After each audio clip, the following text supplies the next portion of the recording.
सौदागर की बेटियां। पुराने समय की बात है। एक नगर में एक सौदागर रहता था। उसकी 3 बेटियां थीं। तीनों देखने में अत्यंत सुंदर थीं, एकदम राजकुमारियों की तरह। सौदागर अपनी बेटियों को बहुत प्यार करता था, लेकिन छोटी बेटी से उसे विशेष रूप से प्यारी थी। एक बार सौदागर व्यापार के सिलसिले में विदेश जाने लगा, तो उसने तीनों बेटियों से पूछा कि वह विदेश से उनके लिए क्या लाए। बड़ी बेटी ने कहा, मुझे चाहिए एक सोने की थाली। मझली बेटी ने कहा, मुझे चाहिए एक सोने का पंखा। छोटी बेटी बोली, मुझे एक सोने का सेब चाहिए। व्यापार के कार्य से निपटने के बाद सौदागर जब घर लौटने लगा, तब बड़ी बेटी के लिए सोने की थाली, मझली बेटी के लिए सोने का पंखा लेकर आया, पर उसे कहीं भी सोने का सेब नहीं मिला। दोनों बेटियां अपनी इच्छित वस्तु पाकर बहुत खुश हुईं, किंतु छोटी बेटी सुंदर होने के साथ साथ दिल की भी बहुत अच्छी थी। वह सोने का सेब नहीं मिल पाने के कारण दुखी नहीं हुई। उसने पिता से कहा, आप तो अक्सर विदेश जाते रहते हैं, यदि कभी भी कहीं भी आपको सोने का सेब मिल जाए तो मेरे लिए ले आइएगा। इधर एक राजकुमार घोड़े पर चढ़कर एक राज्य से दूसरे राज्य का भ्रमण करते हुए एक दिन सौदागर के शहर में आ पहुंचा। रास्ते में चलते चलते सौदागर के घर के पास जब वह पहुंचा, तब उसने उसकी छोटी बेटी को देखा। वह उसे देखकर देखता ही रह गया। उसे लगा कि वही उसकी रानी होने के योग्य है। वह सौदागर के पास पहुंचा और अपना परिचय देकर उससे उसकी छोटी बेटी का हाथ मांगा। राजकुमार की बातें सुनकर सौदागर ने कहा, तुम्हारी बात सुनकर मुझे खुशी हुई, परंतु मैं तुम्हारी बात मानने में असमर्थ हूँ। तुम जिसका हाथ मांग रहे हो वह मेरी सबसे छोटी बेटी है। उससे बड़ी 2 बेटियां और हैं। बड़ी लड़कियों की शादी किए बगैर मैं छोटी बेटी के साथ तुम्हारी शादी कैसे कर सकता हूँ? यदि तुम चाहो तो मैं अपनी बड़ी बेटी की शादी तुम्हारे साथ करवा सकता हूँ। सौदागर की बड़ी बेटी भी अत्यंत सुंदर थी। वह भी रानी होने के योग्य थी। राजकुमार ने कहा, मैं आपकी बात पर सहमत हूँ, किंतु अपने माता पिता को दिखाने के लिए उसे अपने साथ लेकर जाना चाहता हूँ।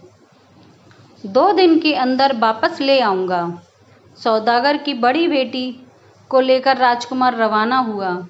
थोड़ी दूर जाने पर राजकुमार ने अपने घोड़े से कहा, ओ मेरे पवन घोड़े, तुरंत हमें हमारे जादूघर में ले चलो। राजकुमार का आदेश पाते ही घोड़ा पवन की गति से उड़ने लगा और कुछ ही देर बाद घने जंगल के भीतर एक छोटे से घर के दरवाजे के समीप जाकर रुक गया। घोड़े की पीठ से उतरकर राजकुमार सौदागर की लड़की को लेकर घर के अंदर गया। घर के अंदर के कमरे अत्यंत सुसज्जित थे। एक कमरे में एक आसन पर उसे बैठने को कहा। वह आसन अत्यंत सुंदर और नरम था। जब सौदागर की बेटी उस पर बैठी, तब एक दासी उसके लिए शरबत का गिलास लेकर आई। राजकुमार के अनुरोध करने पर सौदागर की बेटी ने शरबत पी लिया। अब राजकुमार ने सौदागर की बेटी से पूछा, तुम इतने नरम आसन पर पहले कभी बैठी हो और इतने बढ़िया शरबत कभी पिया है? सौदागर की बेटी बोली, इतने नरम आसन पर कभी नहीं बैठी और इतना बढ़िया शरबत जीवन में कभी नहीं पिया। राजकुमार ने कहा, मेरे प्रश्न के उत्तर में तुमने जो कहा है, इस तरह का उत्तर रानी होने योग्य लड़की के मुख से कभी नहीं निकलेगा। तुम रानी होने के योग्य नहीं हो। चलो, तुम्हें तुम्हारे पिता के घर छोड़ देता हूँ। राजकुमार सौदागर की बड़ी बेटी को लेकर सौदागर के घर चल दिया। इसके बाद सौदागर की मझली बेटी को लेकर राजकुमार अपने उसी घर में पहुंचा। मझली बेटी को भी नरम आसन में बिठाने एवं शरबत पिलाने के बाद राजकुमार ने उससे भी वही सवाल किया। मझली बेटी ने भी कहा कि इतने नरम आसन पर वह कभी नहीं बैठी और इतना बढ़िया शरबत उसने कभी नहीं पिया। उत्तर सुनने के बाद राजकुमार ने कहा, तुम भी रानी होने के योग्य नहीं हो। वह उसे उसके पिता के घर वापस ले गया। अंत में छोटी बेटी की बारी आई। अन्य 2 बहनों की तरह उसे भी नरम आसन पर बैठाया गया एवं पीने के लिए शरबत दिया गया। उसके बाद राजकुमार ने उससे पूछा, इससे भी नरम आसन पर तुम कभी बैठी हो? इससे भी बढ़िया शरबत तुमने कभी पिया है?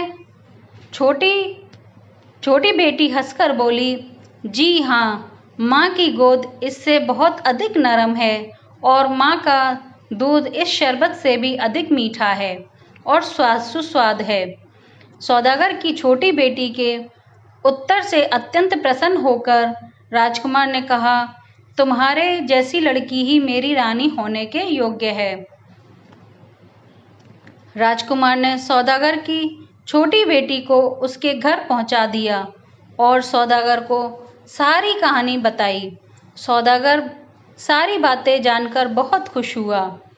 उसने अपनी छोटी बेटी के साथ राजकुमार का विवाह कर दिया। दोस्तों, आपको हमारी ये कहानी कैसी लगी? अच्छी लगी हो तो लाइक करें, शेयर करें, कमेंट करें एंड चैनल को सब्सक्राइब करें। धन्यवाद।